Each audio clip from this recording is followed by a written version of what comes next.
మరి గత పాలకులు కట్టిన కాళేశ్వరం కూలేశ్వరం అయింది కదా.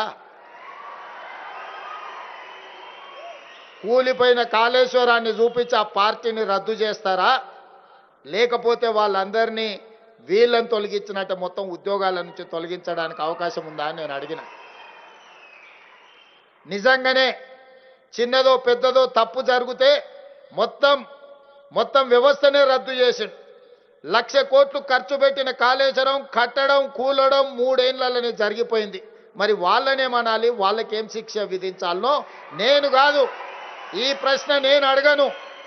వేలాది మంది గ్రామ పాలన అధికారులు గ్రామాన వాళ్ళే అడుగుతారు, వాళ్ళే సమర్థించుకుంటారు, వాళ్ళే పేదలకు సేవలు చేస్తారు, వాళ్ళే రైతుల సమస్యల్ని పరిష్కరించే బాధ్యత తీసుకుంటారు.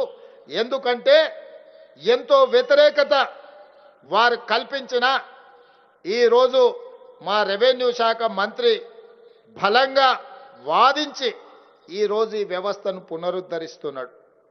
ఇవాళ పూర్తి బాధ్యత రెవెన్యూ మంత్రి పొంగులేటి శ్రీనివాసరెడ్డి గారు మీ తరఫున వకాల్తు తీసుకున్నాడు. నాకు వారి పట్ల మీ పట్ల సంపూర్ణమైన విశ్వాసం ఉన్నది, నమ్మకం ఉన్నది.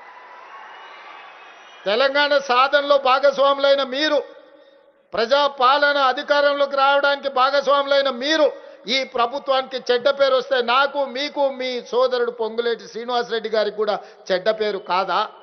ఇవాళ అందుకే ఏ చెడ్డ పేరు రాకుండా ఖచ్చితంగా మంచి పరిపాలన అందించి భూభారతి చట్టాన్ని అమలు చేయడమే కాదు, సాదా బైనామాలను కూడా ఎక్కడ వివాదాలకు తావు లేకుండా ఖచ్చితంగా మా గ్రామ పాలన అధికారులు అమలు చేస్తారని మంత్రివర్గానికి నేను హామీ ఇచ్చిన.